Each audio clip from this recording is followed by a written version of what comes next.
जम्मू कश्मीर से आ रहा हूं और केवल यहां की सभा के लिए आया हूं, अन्यथा मेरे और भी कार्यक्रम थे।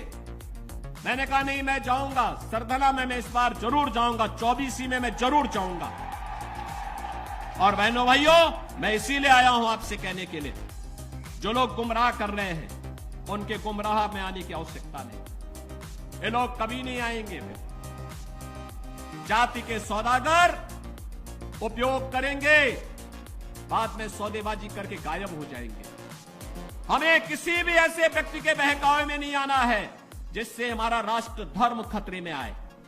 याद रखना, इस देश के राष्ट्र धर्म को हमेशा खतरा जब भी आया है, इन्हीं लोगों के कारण आया है जिन्होंने जातीयता के आधार पर समाज के सामाजिक ताने बाने को छिन्न भिन्न किया है, हमेशा छिन्न भिन्न किया है। और बहनों और भाइयों, मैं आपको इस बात के लिए आश्वस्त करता हूं कि कोई माए के लाल बाल बांका नहीं कर सकता है। सुरक्षा की इतनी पुख्ता व्यवस्था हमने की है यूपी के अंदर। आज आप देखते होंगे बड़े बड़े दुर्दांत माफिया और अपराधी किस कदर उनकी दुर्गति हो रही है।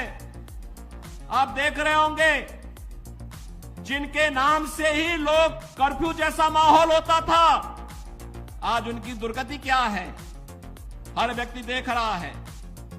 इन माफिया और अपराधियों की स्थिति क्या है, आप रोज सोशल मीडिया के प्लेटफॉर्म को उठा करके देखते होंगे।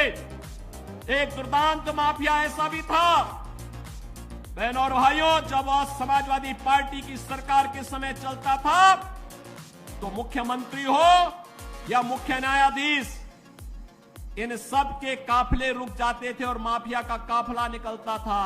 और जब हमने कार्रवाई की उस माफिया के खिलाफ और उसको रगड़ करके कोर्ट के सामने प्रस्तुत किया तो उसकी पैंट गीली हो गई थी, उसकी पैंट गीली हो गई थी। और तब हमने कहा था, उस समय उसको हमने कहा था, कानून को रौंदने वाले, आज कानून कितना बड़ा होता है यह एहसास हो रहा है कि नहीं हो रहा है। और निर्दोष लोगों को मारोगे तो मिट्टी भी नहीं मिल पाएगी। और बहनों और भाइयों, इसीलिए मैं आया हूं आपसे कहने के लिए, देखो, जिनकी गर्मी हम शांत कर चुके हैं उनको गर्म मत होने दीजिए। अब इस क्षेत्र को विकास की मुख्य धारा के साथ जुड़ने दो। उनकी सबकी गर्मी शांत हो गई है, वे गए काम से। और इसीलिए मैं आप सबसे अपील करने के लिए आया हूं कि पूरे देश की एक आवाज है, पूरा देश एक ही स्वर में बोल रहा है।